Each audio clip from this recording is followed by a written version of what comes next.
into Hawk Talk here on 91.7 The Edge, WSUW Whitewater on this beautiful Tuesday afternoon. Guys, the weather's honestly bipolar from what it was last week.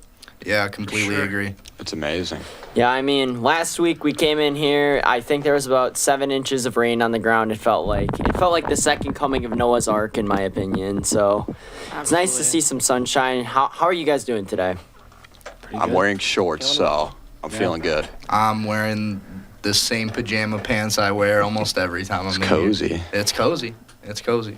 I mean, you almost have to wear shorts and a T-shirt in this fishbowl. But, you know, it's pretty steamy. It's from the waist up, so all they see is the polo. Business up front. Right. Cozy. You know what they say about mullets? Business in the front, party in the back. I know, I used to have a mullet. Did you actually? Yeah. Yeah. I might bring it back. I mean, you're from Arkansas. Should I do it? If you do it, I'll do it. Dude, come Dude, on. we should do that for like the last Hawk Talk mullets. last Hawk Talk. We all get We mullets. do have themed dress-up days. I don't know if my hair's ever gonna What be. are we all just gonna come as Joe Dirt? I'd have to take like some hair growth serum or something though. Mine's I not got a quite guy. long enough. I know a guy. I'll help you out. Might have to take you up on that. With that, we're gonna get into today's first topic. Obscure sport of the day, guys. This is about the most obscure sport of obscure sports I think I've ever seen. Flaming unicycle hockey. What is everyone's initial reaction to this? Why? It's like, I think it looks fun. I mean, playing on skates is hard enough, man. Just like learning to skate. Yeah, it's like, how do you know Well- that many people who know how to ride unicycles? That's a process. Well, this is Canada, where this sport originates from. I guess I course. should That preface makes that a sense. little I wanna bit. say, did you guys It's see how- popular in Canada. It was invented in Toronto. As Darren Bedford puts it, it's a summer hockey game played on unicycles on pavement with a special puck that's ducked in flammable fluid and set on fire just before play. Dude, imagine you just get body checked on the concrete off On a off of unicycle. your silly little unicycle. Do they have like their Just on little fire. horns too? I just want to say, the goal weirdest is so sport I've small. ever Like, it heard. literally looked like a milk crate turned on It's its like side. you're riding a unicycle and then you're hitting a puck that's on fire. Hold on, were there goalies? I'd assume not because the puck's on fire, but I feel like that would be scary to save, honestly. And also, you're on a unicycle. Like, what can you really do to save it? You just fall off, I feel like, trying to make a save. Just imagine like if somebody hits a puck and then like the flaming puck and then the flaming puck hits your leg. Yeah, Well, I saw pictures of A lot of your it leg bouncing. hair would get burnt off. Exactly. I saw pictures of it bouncing, so like not really sure how that one would go, but yeah. Not only do you have to worry about staying on a unicycle while Which is a hard enough task Yeah. for someone like myself who can barely stay on a bicycle sometimes. yeah, but you also have to worry about the flaming thing coming at you while staying on the unicycle, while trying to actually play the game. It's a very like winter tryouts. yeah. This is When like are they? this is a sports sport. Like This is a man's top game. Tier. This is a man's game. Yeah, Very primal sport. yeah. I guess my next Fire. question is, would any of you guys ever want to play this? No. I do not own a unicycle. Is Hypothetically, it bring your own unicycle? They, like, have them in a hypothetically, Should they rent yes. them out? If you had a unicycle given to you as a birthday present or something, would you ever be interested in playing a game like this? If you had all the available materials that you needed, would you be able to would you want to do this? My first order of business would be to interrogate the person who bought me a unicycle for my birthday. Yeah, is this to the right What address? are you doing? What- This is purely hypothetical, Who are you Colin. talking to here? No, still no. I have no interest in Yeah, that thing's going to flaming Goodwill. unicycle hockey. I don't think I would be able to balance on a unicycle. So Or am I going to clown college? No, The Lazzarini Circus. no, I feel Yeah. like it would be even harder to like if you actually played flaming puck hockey with like on an actual like bike. I don't know. Flaming I feel like puck the bicycle hockey? I feel like that Tricycle hockey? that's almost like I don't know. It's weird because unicycles don't have handles, and that's how you're able to grip the stick. Yeah. Yeah, but I feel like if you played it on a bike, you'd have to have like one hand on the bike and then like play with the other one. So it's like if you're on the wrong side of like where the puck is, you're kind of out of luck. and bikes are bigger, so I feel like you take up more space. I don't know. I honestly I feel like the Well, only they do way like bicycle soccer. yeah, but that's with your legs though. I mean, they're hitting it with the tire. No, I know. So but it's like, that's arms. Am I the only person who hasn't seen bicycle soccer before? That's a thing. Never heard That's of a that. thing. Yeah. Yeah, your local YMCA, I'm sure they have it. Yeah, along Swear with to God. pickleball at 9 in the morning with the Silver Sneakers class. pickleball's fire. Pickleball is fire. Pickleball is a good game. Fortunately, not obscure enough for us to talk about, I don't We can think. do bicycle soccer next time. That could be our next obscure sport. We could talk about it. I do kind of want to see how that works. Because this one, Let me show you. yeah, I thought that this was about as Like- strange as you could possibly get as a sport, but It's definitely not as strange as flaming unicycle puck hockey. I think that's the most, besides chess boxing, this is the most obscure sport.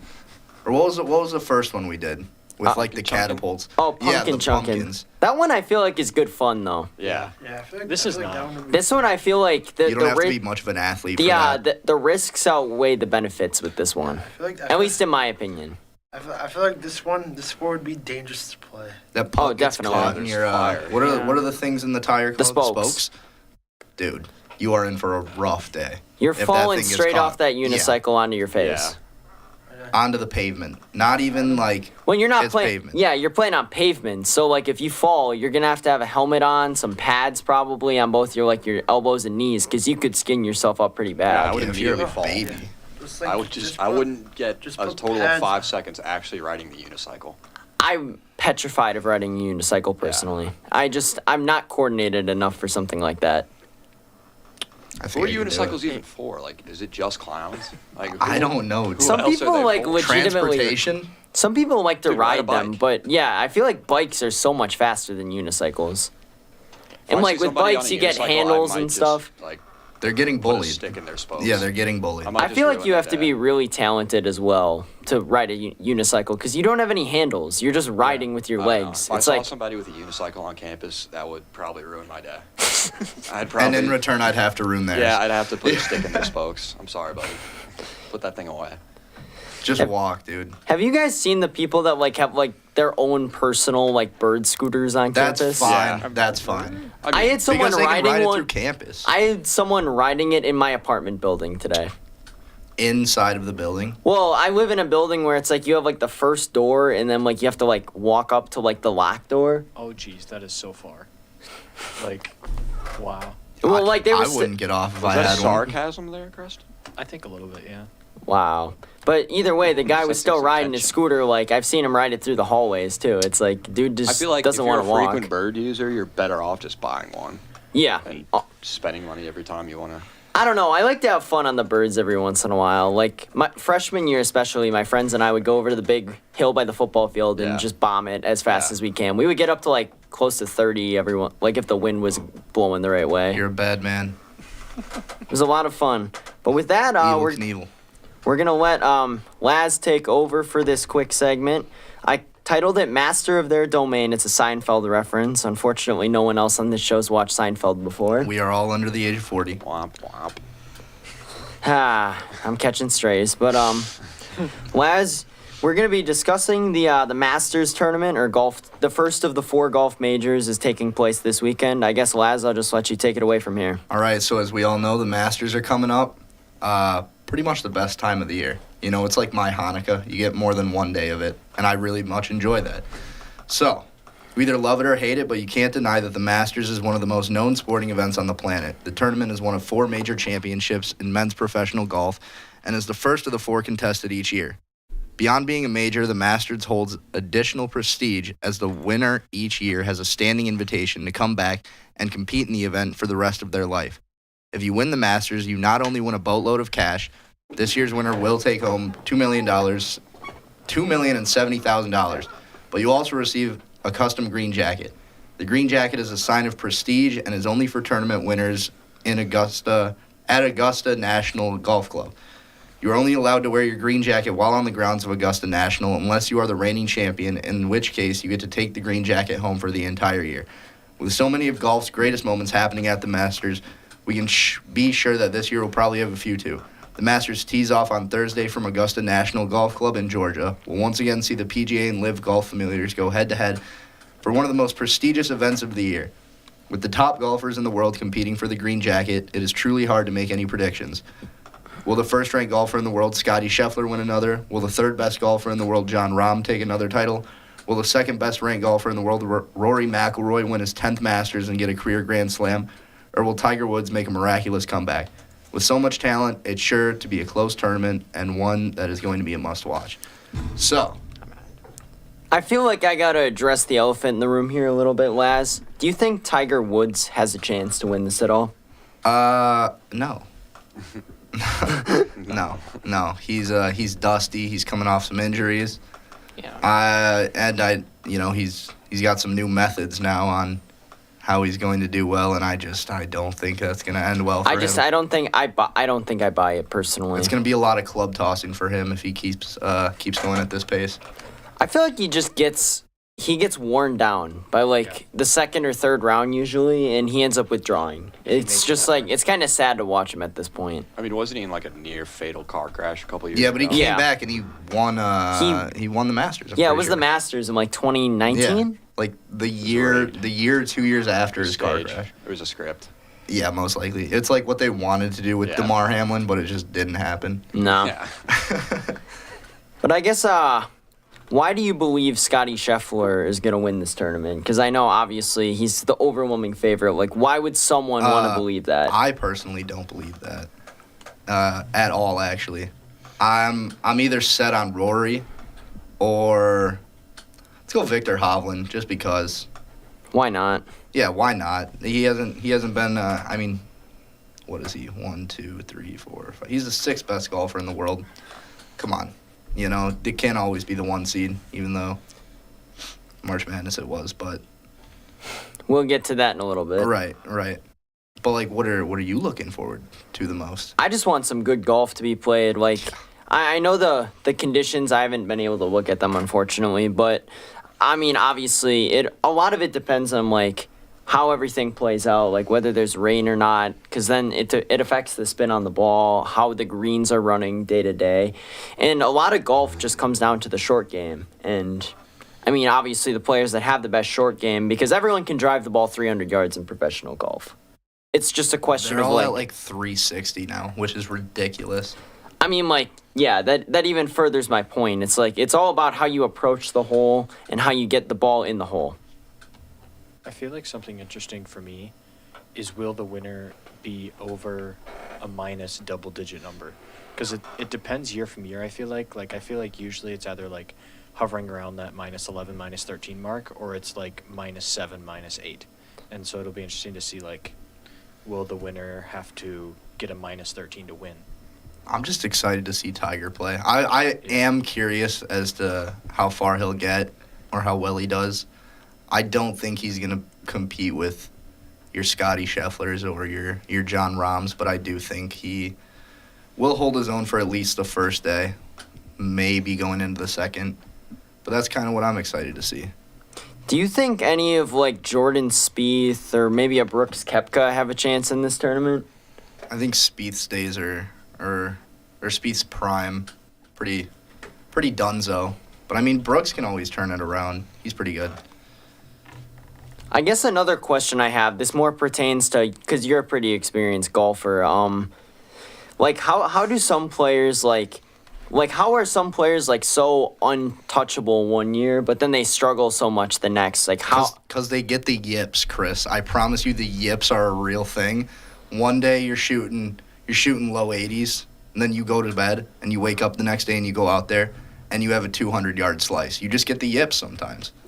It just happens. It's just so interesting to me how, Jordan Spieth, for example, was nearly untouchable, and I think it was 2016, and then, ever since then, it's not been the same. The yips. Int- He's got the yips. Does anyone else have any questions for Alex about just kind of the whole tournament in general? How about do you think Cameron Smith has a chance? Probably not. I mean, there's only one winner, so naturally, everybody should have a chance they're there.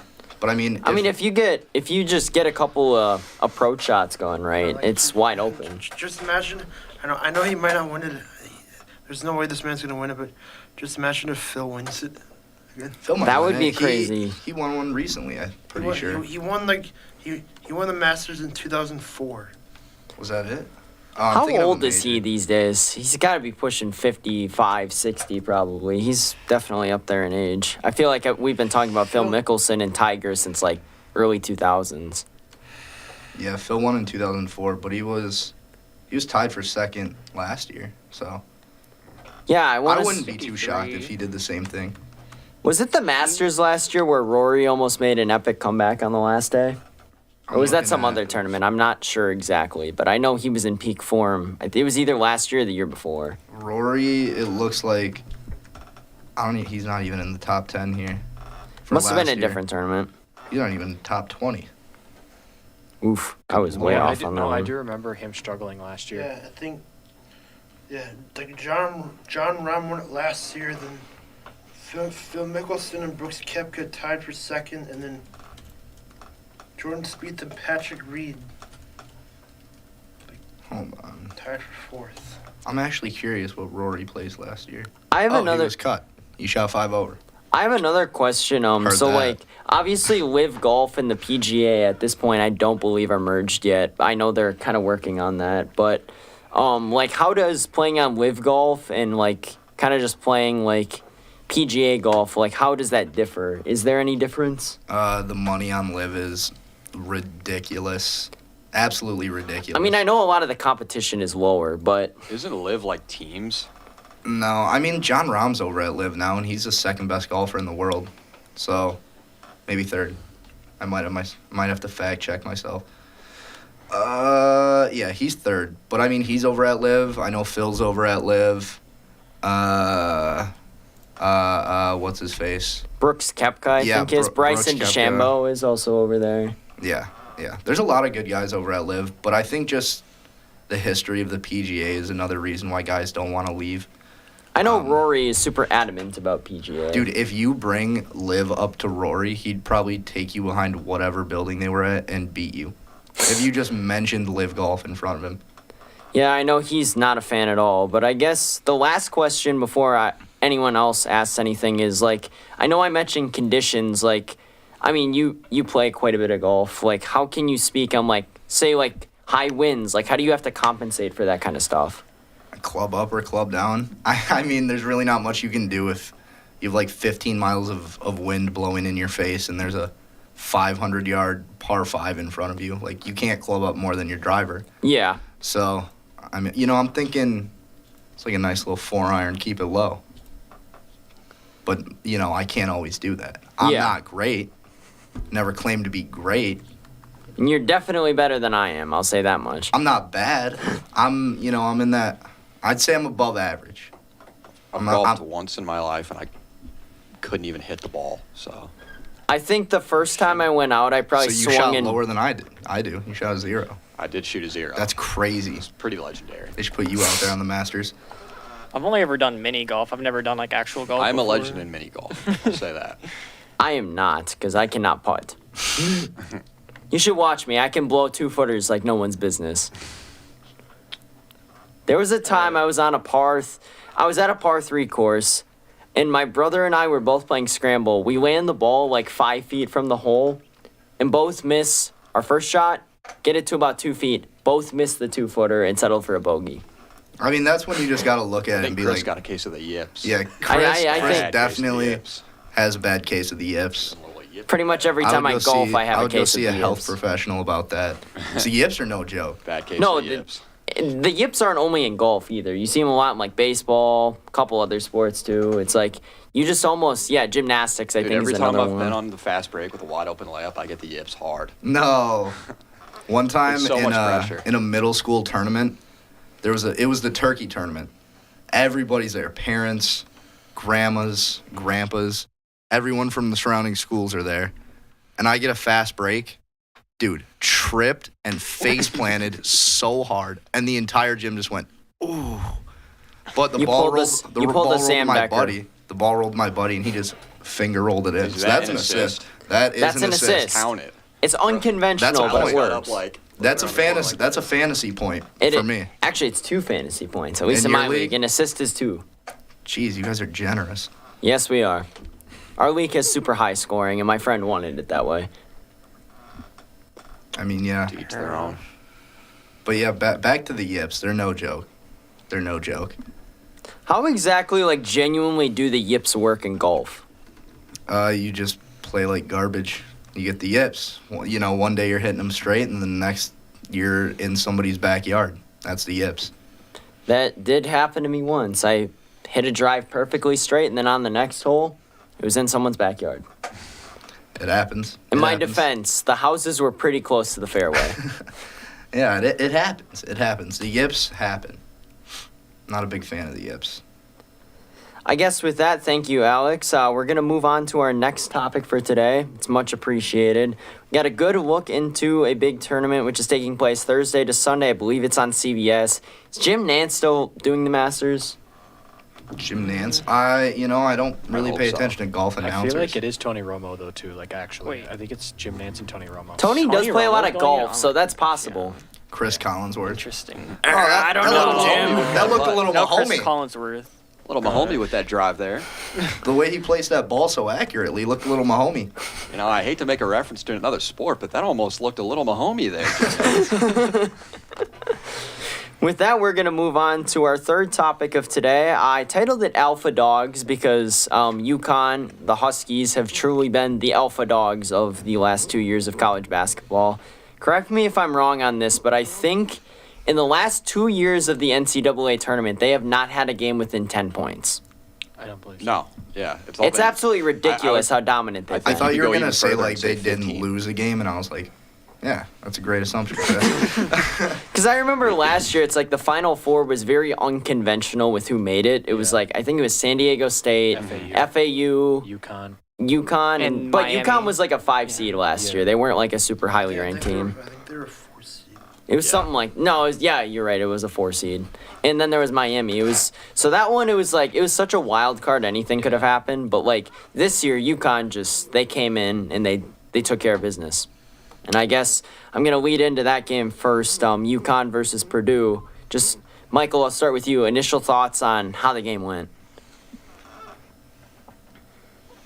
Well, I mean, it just felt like they were in control for like the entire game. Like they were just kind of like, it just kind of felt like there was times where it felt like Purdue could maybe come back, but it was just like, not really. They just had like a steady lead for most of the time, for what I saw, anyways. But, Yeah, that's kind of just how it feels with Purdue, or with UConn, excuse me, just a lot of the time. It feels like they're never truly, like, out of control of it. Even if they're, like, even if it's a dead tight game, they're still in control. Creston? Yeah, I just think Purdue looked tired in that game. Like, I don't know what it was, but they even said it on the broadcast. Like, I think it was like 10 or 15 minutes into the first half. They were saying, like, Zach Edey looked completely gassed. You had the second best shooting three-point team in Purdue, and they shot 14% in this game. Like, that is just, I don't know, that is just absolutely ridiculous. I think that UConn just absolutely dominated offensively, defensively. They led Purdue to kind of talk what we were talking about, I think, last week, where if you get Purdue in a struggle and frustrate them, they need to adapt, and they didn't adapt. I mean, their strategy is always just hit Zach Edey in the post and try and find a shooter. And if you're taking away the 3 ball, there's not much they can do other than just pray that Zach Edey can just make something out of nothing down low sometimes. UConn also did a very good job at, like, when they would double Edey, they would switch. Like, they would put somebody on the guy who just left to go double team. And I feel like it confused Edey and it kind of, like, flustered him a little bit. So I think. Well, who was UConn's big? Klingen. Donovan Yeah. Klingen. I mean, he's only 2 inches shorter than Edey. Yeah. It didn't really look like he had much I think of a he's one problem. of the few guys that could match up, like, Yeah. just, like, inch for inch with Edey. Mhm. Colin? Yeah, I mean, if I was Zach Edey, I would have been exhausted too. I mean, man had 37 points and 10 boards, and his team only put up 60. I mean, you have a team in Purdue that averages 8 makes from 3 per game on 40% shooting, and then they go out and only get up 7 shots and make 1 of them from downtown. So I don't care how many points Zach Edey puts up if nobody else is scoring the ball, and really nobody else was. I mean, they had 2 points off the bench. Like, you're just not going to win that game. I mean, it's just tough because, like, just a lot of those guys that they were able to rely on, like Fletcher Lawyer, Yeah. Lance Jones, they just did not show up in that game. And it really hurt them. I think UConn's just incredible defense kind of rattled Purdue, like you guys said already. Yeah, and it's like, I mean, last time I was on here when we were previewing it, I was talking about how Purdue had all these guys that could shoot the ball, and their system works so well, and being able to get the ball to Zach Edey, he's going to do his thing. If you try and double him, then they're just going to go make a three. UConn shut that down, and yeah, Zach Edey was still able to go off, but when you have the entire rest of the team only putting up 23 points, it was just super easy for UConn to just keep that lead when all you have to worry about is one guy on the other side of the floor. All UConn had to do was score the ball, and they won that game easily. When it felt like they were able to kind of use like Edey's Edey's a big guy, but he's not quick, and he's not laterally quick. And I noticed like when UConn would run offense, like they would just get it to where Zach Edey was switched onto a guard, secure the mismatch with like Klingon or someone else down low, someone that was quicker than him. They'd just dump it off and get an easy layup because of it. I think I saw on the two alley-oops that UConn had, they ran it back-to-back, and it was literally the same exact play, just the opposite side in it. Like, the guard just threw it up to Klingon twice, and Edey was just standing there watching him dunk it. It's like, knowing Edey's defense, he was very uncomfortable, I feel like, during the entire game. A lot of Edey's defense also just has to, it's just he camps in the paint. Yeah. Yeah. That's part of why I think he won't be super successful in the NBA, because teams have more athletic big men types than Edey, and like I feel like they'd have to cover up his weaknesses defensively. Well, it's like, I mean, you said it exactly right. That's one of the reasons that he's probably going to be a second-round pick at best. I mean, I would say late first. some personally. team is probably going to take a chance on him, but I doubt he's going to get much playing time unless he can improve that lateral quickness. Because 20 years ago, if you were 7'4" and could put the ball in the hole, that'd be fine. Take him first overall. Dude, it's not even that. He needs a jumper. Yeah, He needs that's a one jumper. of the other things. I could see my him. gosh. I could see him Get a developing jumper. into like a Brooke Lopez type Yeah. if he could just get a little bit better with Please like get a jumper. if he got more than just Yeah. his hook shot and But it's like, even, like, think about it. In college, most of those big men aren't really going to take you out there and dance on you. You'd have to get switched onto a guard to really have to worry about that perimeter defense. In the NBA, almost everybody can take you out to the three-point line. And, like, even a guy like Bol Bol or Victor Wembanyama, those giants have handles now. And so well, if not you have only no that, they perimeter can shoot the defense, three. You're cooked. forced to respect them. Yeah. It's like a lot of times in college when you see like those bigger guys, you see like, yeah, they're 7'3", but they're still incredibly raw Yeah. as a player. It's easy to go down low and just use your size and dominate when you don't have to worry about the guy going out, further than 5 feet away from the basket. But in the NBA, he's going to have to worry about that. So he's going to have to develop some lateral quickness and a jump shot if he wants to stick around at all. When a lot of guards in the NBA too are just so quick, it's like you expect him to be able to guard like a Ja Morant down low. It's just not going to happen. Ja's going to put up like a jelly type layup around him. If Zach Edey does get any type of playing time next year, he's going to get put on some insane posters. It's going to be crazy. Imagine Their Zach team- Edey trying to guard a guy like Kyrie Irving. Their Oh, team gosh. has That to would- be that down would by not at go well. least like 30 points for him to get in the game. I know my one of my friends throughout the Warriors is a potential team for him. My friend is also a Gross. Warriors fan, so Yeah. I think that's more Gross. wishful thinking. I mean, the for him. Warriors have always had a big man problem. I feel like, yeah, they've never had like a consistent. I've always said like Giannis would be absolutely perfect for that team, Yeah. just because he's a big that can dominate down low, and he makes teams respect the paint because Yeah. the Warriors just don't have anyone down there that makes like it's all they have is shooters, and they've had only shooters for 7-8 years now. Speaking of the Warriors, I just came up with a perfect player comp for Zach Edey, and that is Kevon Looney. That's what he's going to be. He's going to be a Kevon I was Looney. thinking more of Vika Zubac from the Yeah, Clippers because true. not quick, Or can like, grab boards remember Gortat from the Wizards? a little bit, yeah. Throwback. Just a center that is good for pick and rolls and interior defense, but he's not, Not gonna get much out there else, and yeah. guard the three. The one or thing shoot that the three. Edey does kind of have going for him is he's above average for like guys his size from the free throw line. Yeah. Like 70%, like it's not a great total number for like an average player, but for a guy that's 7'4", that's actually pretty solid. He just needs to learn to hit a spot up jumper, and then Honestly, Literally, He'll dude. be it's fine. like Maybe his- develop some vision. I mean, it's not bad considering that every time he's in the paint, 2 or 3 guys flock him, and all he has to do is throw the ball behind him, and someone will most likely be there who's not in coverage. But, like, when nobody's on him, or I mean, if it's just say, Klingon, right? Yeah, If it's he gets just him in a Klingon, like- one-on-one. He was Yeah. able to beat him multiple times. Yeah. But at the end of the day, you just got to beat Edie down. Like, he sat out maybe a total of like 4 minutes all tournament. Yeah. Yeah. 4 or He's 5 always minutes. Like, in the game. Yeah. Well, and the refs, I think, give him a slightly generous whistle at times, too, where it's like Oh. he can kind of do Well, what he more than wants. slightly. I was He's trying not always- to be purely spectacle. Every time I turn on a Purdue game, I just see Zach Edey at the free throw line, and I'm like, all right, just keep flipping the channel. It's like watching him play is honestly kind of boring at times because you know exactly what it's going to be every possession. It's a dump down, and it's he like can't he's trying find to his grind for his badges in my career or something. pretty Just much. doing It's the like same he has thing over and objectives over again. almost. Yeah. Ryan, moving back to just the game in general, what were your thoughts on just everything that transpired? I feel like Purdue could have passed the ball more. It's like they only had 8 assists, and that was only by one player, and that's Braden Smith. Braden Smith didn't have a terrible game, but No. the rest of those guys that were supposed it to was be like- impact players, like Lance Jones, for example, who like, they was only pretty made- solid for them all year, Yeah, he didn't like, do much. Yeah. They only made 1 3, and like basically no one scored off the bench. Yeah, I mean, it's hard to Like, win when you're not getting Yeah. any production You got off the two I bench. don't think points. Purdue played well in this game. Not only that, UConn's just starting lineup, like they can all kill you in different ways. Yeah. And like the crazy thing is they didn't even shoot the ball that well the entire tournament, and they still ran through everybody pretty easily. Laz, mean, do you have any thoughts? I was just going to kind of say the same thing as everyone else. Purdue looked lazy. You could just tell that they were tired, especially Edie playing all but like 5-6 minutes that whole tournament. I think he only sat out for like a minute 40 in the game against UConn, which is kind of ridiculous. Like, you got to just rest him up for at least a couple minutes a half.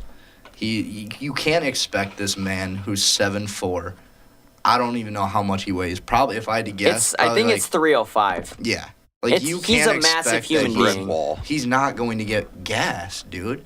And Yeah. then you're gonna. I mean, it's toss like the even in ball the to- regular season, he still got his games where it was like they'd sit him out for a Well, it's little like- bit, and it's like There's they're- not- As soon as you put him on the bench, if you're Purdue, you're cooked. yeah, That's your whole game plan. Yeah, There's you not fall one apart. possession he does not touch the ball.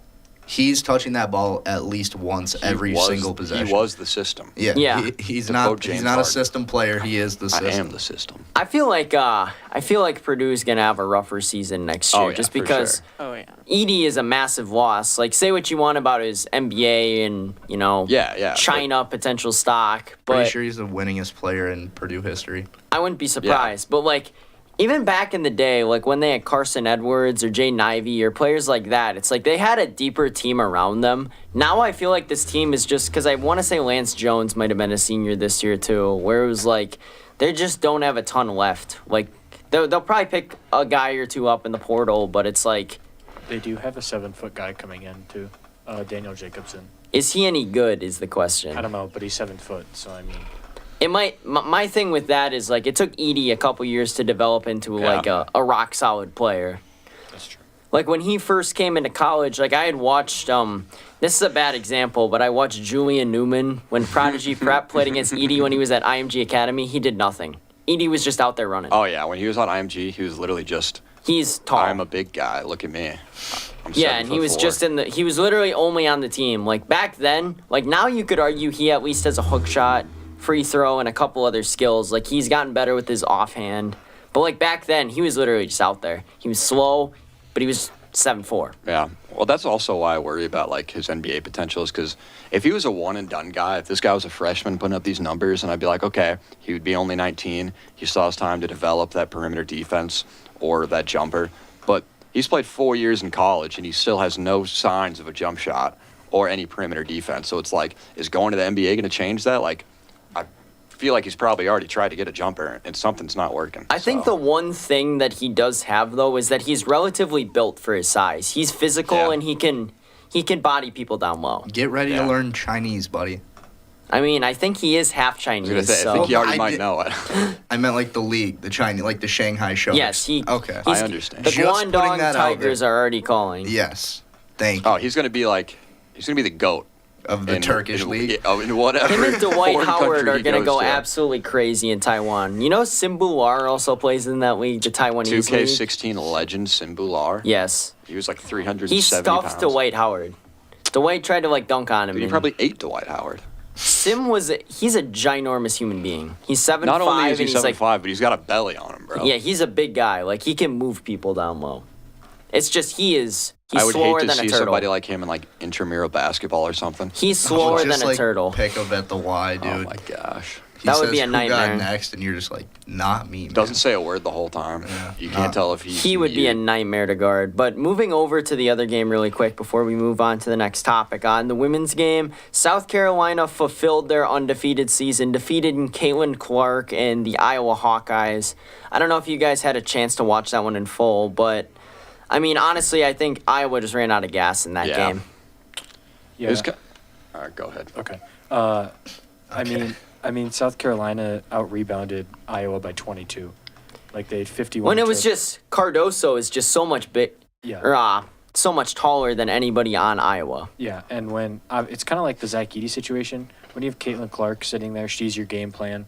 I mean, obviously Iowa's supporting cast did a decent amount. They had, I think, 4 scores over 10 points, which is good. But I think, They did what they could. Yeah, I think South Carolina's talent just showed here, to be honest.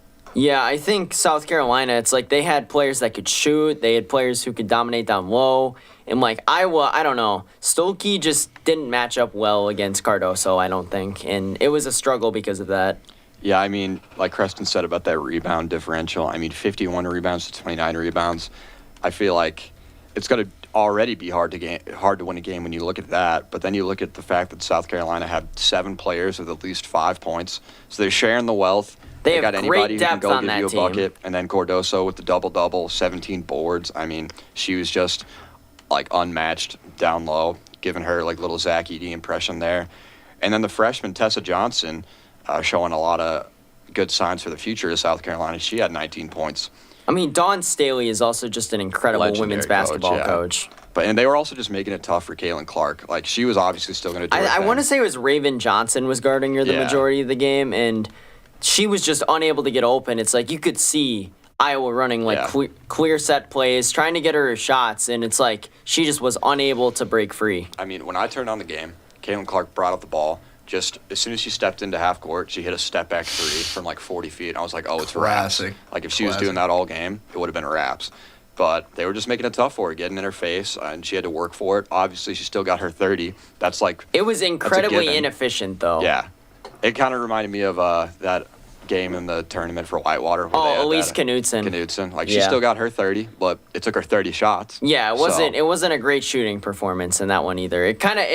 It was a little bit deja vu there. I feel like, and just when Milliken did it, it's just they had no supporting cast Yeah. step up. I mean, Iowa Gabby Marshall was a Yeah. good defender, but she's not going to kill you offensively. Kay Martin played well in that game, but it's like Iowa also, they just don't have depth on that Yeah. team. It's like they go 7 deep. South Carolina goes 9 or 10 deep, even in a national championship Yeah, game. I mean, they definitely just got gas, stopped making their shots, and then South Carolina had so many players that could beat you. So It's like, as just much took as it. I hate to say it, the drop off from Clark to the rest of the team is pretty steep. substantial. Yep. I mean, South Carolina just did everything better. They had a better field. I think they almost shot 50%. You know, they Yeah. shot 48%, which is ridiculous. They shot 42% from 3. The only thing Iowa beat them on was free throws. They had a horrendous night of free throws. They shot 53%. I know Cardoso wasn't exactly reliable from the line in that game. But listen to the total rebounds. South Carolina 51 to Iowa's 29. I mean, that's huge. And That they got is 18 ridiculous. offensive rebounds, which creates extra opportunities. They got 10 more total shots than Iowa. They also made 10 more shots. Yeah, they just from start to finish of that game. I mean, yes, Iowa showed glimpses. They had They a started, little, I think it was 10-0. Yeah, the first but half after it was that- looking like Iowa's kind of, or I guess I was the first hanging around. quarter. and then I think it was beginning of the second half. South Carolina just had that big run, and Yeah, the third quarter you was could just, killer for Iowa. You could just tell it was wraps. Iowa also had 0 bench points. Yeah, that's also something to mention for sure. O'Grady and I think it's, who was the other? Feuerbach are the two that usually come off the bench and spot a couple of minutes here and there. But O'Grady picked up fouls like the second she came in the game, so she had to go right back to the bench. And I honestly think just the way that Iowa plays against a team like South Carolina, they just get tired. That's the big thing. I mean, when you run a 7-woman rotation for a 40-minute game, they're players that are going to get gassed, especially if one of the players you bring off the bench gets into foul trouble, then you have to go back to a 6-player rotation. It's like, obviously you're going to get gassed. Especially because South Carolina is just physical. They're tough. Suffocating on defense and then just scoring at will on offense. Yeah, it's like I just truly think no one could even lightly compete with Yeah, them this year. yeah. They're in a league of their own. I guess the final question before I move on to the final topic today is like the number 1 seed won on both sides, like the number 1 overall seed. Like, do you guys think that means anything for college basketball? Like, is this the start of like a trend where there's just going to be a team that's so much better than everyone else, or is this a one-off? They got the rankings right this year for the most part. I don't know. With NIL, it's like a lot of players going where the money's at, and you're going to see a lot of these like just big teams forming with a lot of big names. So I don't know. It's going to be looking rough for like mid-majors and the lesser-known schools. Yeah, I don't know. I'm not a huge fan of NIL personally, neither. but Yeah, I just feel like I was saying this on the Thursday show, I think last week. I think the mid-majors showed that they can compete. I mean, obviously, you had a lot of Power 5 teams make it to the Sweet 16. I think every single Sweet 16 team was a Power 5. But I feel like it shows that there isn't as big of a gap as we think there is. I just feel like this was kind of a one-off. Like, UConn and South Carolina were, without a doubt, the they were number one team. of one. Yeah.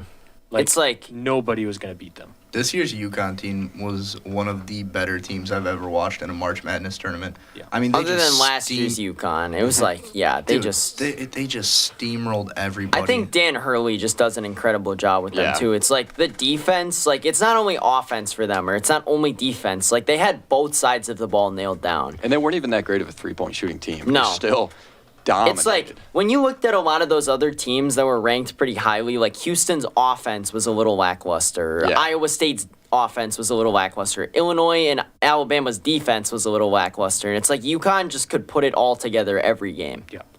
And I think that's honestly just why they were able to take it home. It's like they had both sides of the ball. Just they were in the top 10 in both offense and defense, and that's huge.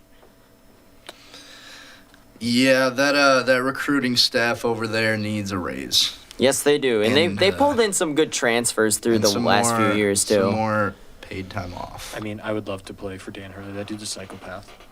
I feel like those are the most fun guys to play for. Yeah.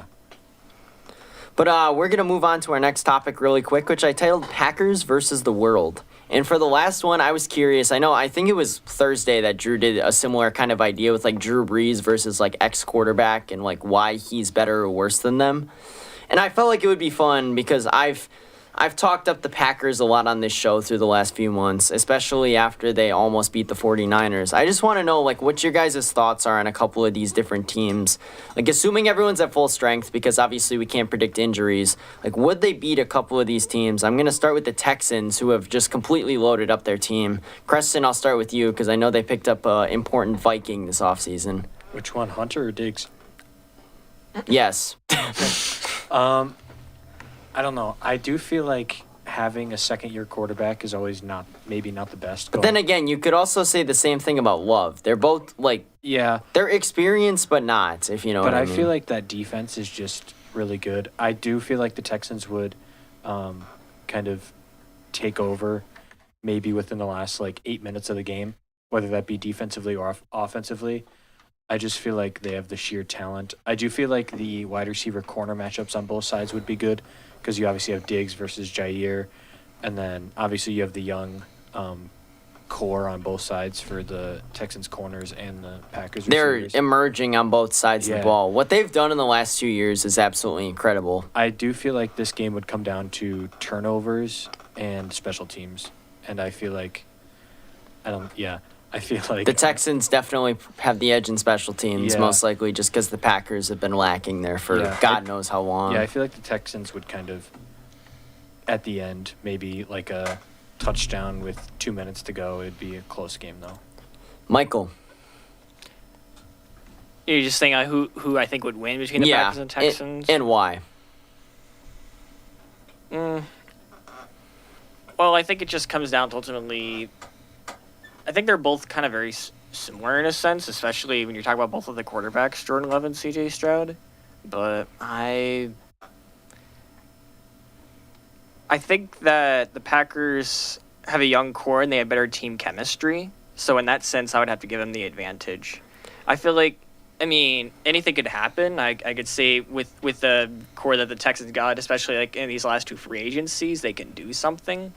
They could possibly win the division and do even more. But I'd say between the Packers and Texans, I'll have to say the Packers. I think it's going to be tough to truly predict the Packers because they have so few veterans on the team. It's like they could very easily be a top 3 team in the NFL, but at the same time, they could finish 8-9 and miss the playoffs. Yeah, it's just going to be really interesting to see how, like, because not only is the quarterback young, the entire team's young. So It's we'll like, see how I want to say they they have maybe 1 or 2 guys over the age of 30. Their oldest guy, I think, is 30. I think it's Preston Smith. Yeah. But it's just going to be exciting to see how some of those first or second year receivers develop, and that will determine a lot and if they could beat some teams like this. The reason I wanted to compare these two is because they have a lot of those. Like, they have a couple proven vets, like the Packers picked up Jacobs, the Texans picked up Diggs, who are both premier at their positions. And, like, a lot of the rest of their team is young guys. Like, Joe Mixon was obviously a huge addition, too. We'll see how he performs there this year. I think Houston's offensive line, besides Tunsil, is still maybe a little lacking, but it's nothing they can't shore up in the draft. And if they get, I think really that's their primary concern is just their offensive line. And once they get that patched up, they're going to be really scary. Ryan, do you have any thoughts on this game? Like the Packers. Versus Texans, this is a hypothetical. I don't think they play this year. I mean, Do they not? I think I feel like do. they- I They think do do. actually. I thought Texans Okay, came. my I mistake. think Houston comes to Lambeau. That actually sounds right now that This you year. mention it. Yeah, I mean, Texans had a good offseason, getting Stephon Diggs and from Buffalo, and So you think they would beat Green Bay in a game? like, where's the game? Lambeau. Neutral It's site. neutral. Oh. In this, it's neutral site just because I want it to be as fair as possible. I don't want any advantages Like, either way. If this game happened, I think it'd be close. Yeah, but who do you think would be on top? I'll be Green Bay by a field goal. Green Bay by a field goal. Laz, what are your thoughts? Yeah, I mean, both teams are they just have a lot of young talent with a couple proven vets. I'm going to go with Packers. I think their young core is just a little bit better outside of, oh, man, I don't know. I was about to say C.J. Stroud over Jordan Love, but I'd probably get crucified if I said I don't know. that. I feel like that's honestly, in my opinion, they're on the same level. Yeah, I think Like, they're I think you Okay, could go either way, and okay, I wouldn't be too okay. mad at you for it. I mean, I think I'm going to take the Packers. I don't know. Dude, that's hard. This game would be I an know, absolute this is- toss-up. yeah. That's what I'm saying. That's why I picked Because then this there's like one. I other felt like games it would on be this fun. list where I'm like, okay. I honestly think the Texans would take this one in a close game just because I think Diggs and Mixon are just Yeah. too much for the Packers. Like, the defense, like, they picked up Xavier McKinney, but, like, they're still lacking at a couple of different spots on the defense. Yeah. Like, their D-line is okay. I think Van Ness will probably take a jump this year. Gary's probably going to be good.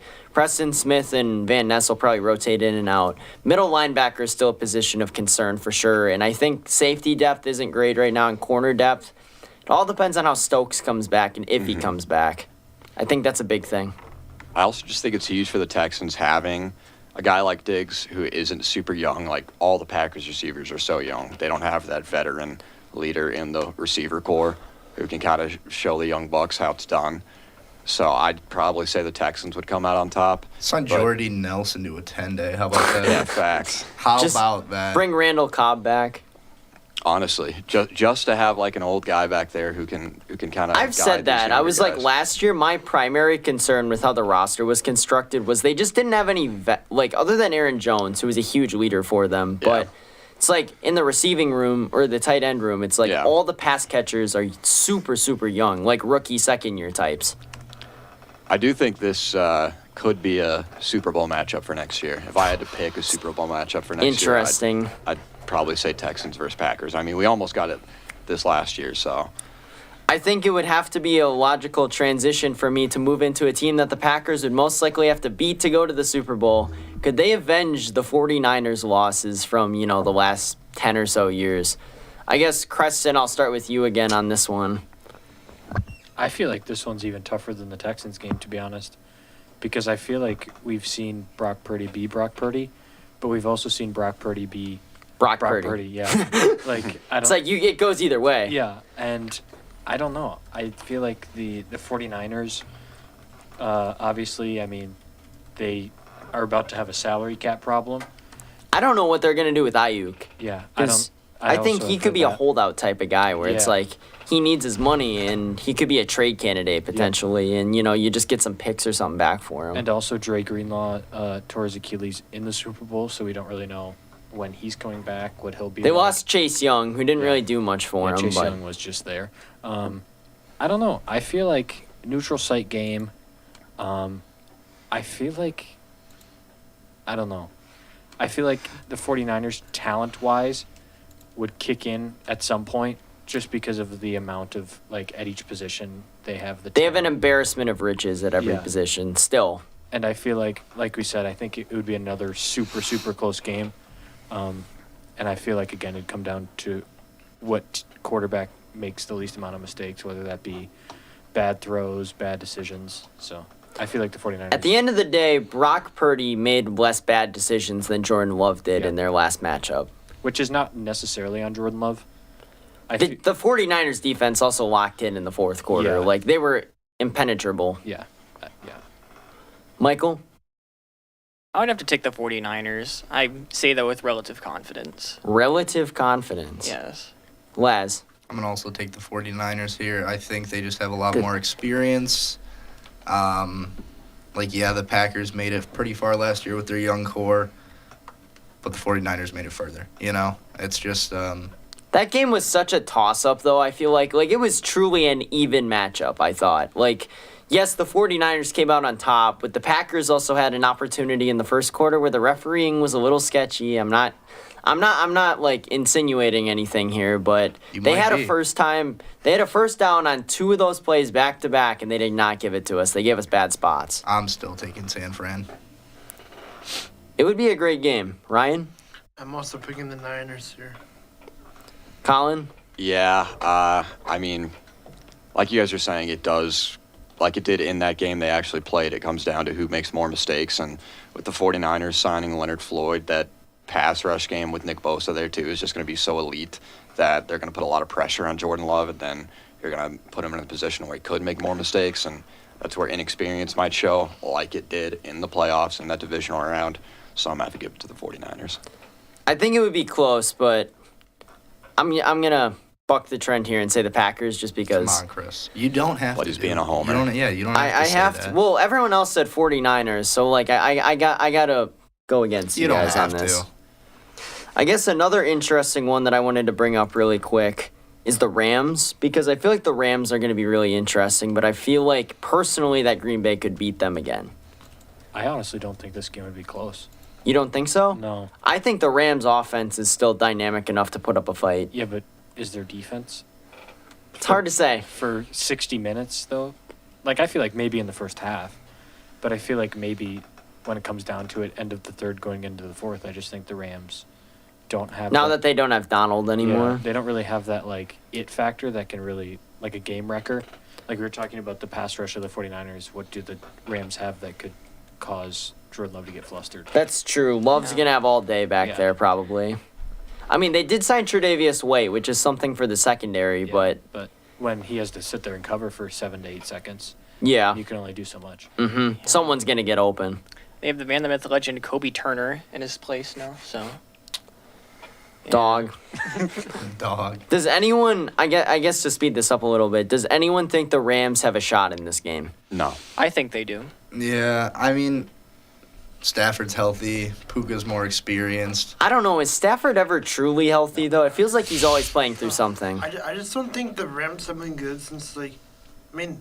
They were great this year. I don't know what you're talking about. Well, it's just, I don't think they've been, like, well, I know they were good this year, but, like, I feel like they haven't had, like that, I don't know, just, like that, like since that, like, Super Bowl. That wow factor, is that what you're saying? Yeah, that, I don't think the Rams had that wow factor since, like, their Super Bowl season. I mean, that was only 2 years ago, if you think about it. And then Oh.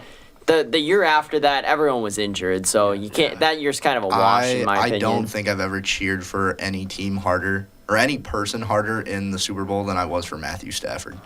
Like, just what an animal. What a man. Yeah, it was You cool know? to see him get one. Dude, so And I not was in I was Detroit. cheering for Joey B in that game personally because I don't know, I wanted some. That was one of those wasn't Super Odell Bowls. there, too? Yeah, he Odell was. Yeah, there, yeah. that was one of those Super I'm Bowls. not I'm not saying I would have Yeah. been mad, but I felt like the Packers should have been there that year. I was a little salty about it. Isn't that every year as Yeah, a I Packers was fan? going to say, isn't that how all Packers fans feel all the time, every year? Better than being a Vikings fan, though. I don't care how really, the you just- Vikings end up. No, because but if you don't have You numb it'd yourself. be really, it'd be really cool if they finished. You know, they Sam made Darnold the didn't playoffs. lead them to. I guess playoffs. really quick before we move on to final thoughts, would the Vikings have a chance against the Packers just for fun? No, it's divisional. Absolutely so not. Yeah. Honestly, divisional matchups could go either way any year. oh, And I also don't think it doesn't matter who's playing quarterback. Like, you have Hawkinson, Jefferson, Addison, now Aaron Jones. Aaron Jones, I feel like, could be like the game decider in some of these games. I think it does matter. You guys who's playing did have no quarterback. running game last time. Right. We didn't even have a 1,000-yard rusher last year. You didn't even have probably an 800-yard rusher last year. Josh Dobbs was close, but no. The guy who played 3 good weeks for Yeah, you, Yeah. the Pastronaut. Yeah, we are also leading rusher Alexander Madison had 0 touchdowns. So dog. he had more fumbles than touchdowns. What a dog. That I was, don't know uh, why they put so much faith in him in the first place. I think Dalvin should have stuck around for another year. That New York move was awful. I mean, for when him. he wanted the money that he wanted, Yeah, I understand, but yeah, I think Aaron Jones could be an interesting foil for you guys, as angry as it makes me. But then again, we saw what's his name, Jaron Hall, play QB for you guys last year, and he was god awful. Saw everybody play QB for us last year. So I At a truly think literal to a rocket little bit of an scientist. extent, it does matter. There was a legitimate You have to at least have a rocket pulse on the scientist field. Yeah. in the QB slot Is Josh for the Do- Vikings. Is Josh Dobbs gonna be their starter? No. He's in San Francisco. Yeah, I was about Oh, to definitely say, not. I think he went No. somewhere else. I just didn't remember where off the top of my head. It's going to be Sam Darnold unless they draft somebody. I think you guys are drafting someone. I think J.J. McCarthy's been thrown around a lot. I'd rather have him than Sam Darnold, dude. As a Packers fan, please draft him. Bring back. I'm very low on bring him. back Josh Dobbs for just a measly scrap Dude, of change. I'd rather have Josh Dobbs than And- Sam Darnold. Yeah, that's dude. what I'm saying. I If don't know Sam about that. Darnold is Sam your Darnold's not quarterback- half bad. You're Yeah, not making the what, playoffs. No. What chances has he been given? The Jets, the Panthers. Yeah, he didn't get much opportunity, in my opinion. There's a reason. You for got that. me. You got I There's was me. a going to say, reason for name that. his wide receiver ones when he played for the Jets and the Panthers. DJ Moore. I couldn't even name you the wide receiver ones if you told me 30 minutes ago what teams he played for. It was DJ Moore, but it wasn't like, that old line is What- also a death wish. yeah. Wasn't like Robbie Anderson is like biggest guy with the Jets? That's No, gotta that be a was made-up that was the name. Panthers, wasn't Or it? Chosen Anderson. Yeah. Chosen? Oh my no. Chosen Anderson. But just That's I- his name. what a He changed fumble it. of a last just name. looked Your up first that name Chosen, last name Josh Dobbs Anderson. went to the Niners. He did. I did not know that. Yeah, I knew that, but I forgot about it. But we're gonna move on to final thoughts really quick. We are running low on time here a little bit. I guess mine will be really quick. Edgefest is this weekend. Make sure to pop out to that. So hyped. You guys, Oh, yeah. there's a lot of good I'm bands. ready. I know a couple of I've been. our host Carson tomorrow is playing in his band. I forget what it's called off the top of my head, but they're playing Thursday night, and I'll be there to watch them. So, Backwards hats. yep, they'll.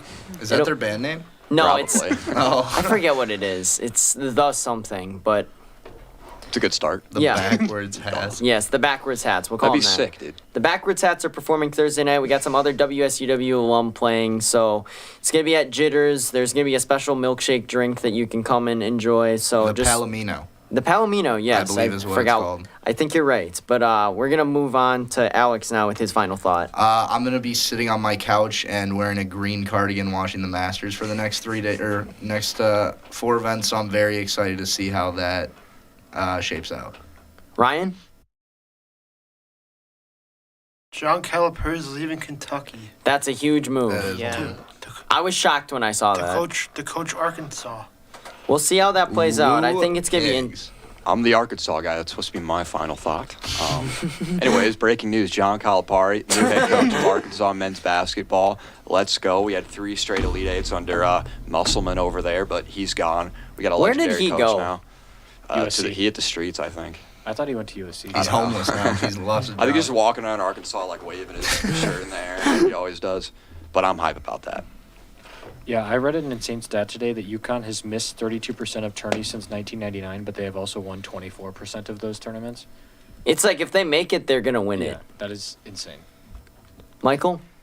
The Mavericks now have a better record than the Bucks, and I think that's pretty funny. Ooh. Oh man, I don't want to. I don't ask me about the Bucks. I'm lower than low. on them. I'm a huge Dallas I think they Mavericks might get supporter. swept this year. I'm being dead Bucks serious. more like bums. I think they might get swept. I'm Yeah, dead 'cause serious. They'll probably play the Heat or the Sixers. And Yep. And And with a Embiid's healthy probably Joel. gonna baby them. Ooh. That's going to do it for Tuesday Hawk Talk here on 91.7 The Edge, WSUW Whitewater. Make sure to tune in again for the next 2 days. We got some great shows coming up. We're reaching the end of the semester, so that's thrilling and scary, I'm sure, for all of you guys. I'm excited. I'm not scared at all. Yeah, it's, Get me out of here. Yeah. But For thank you a guys. month, 2 Thank- months. Thank you guys for tuning in, and we'll be back next week with another fresh show here on 91.7 The Edge.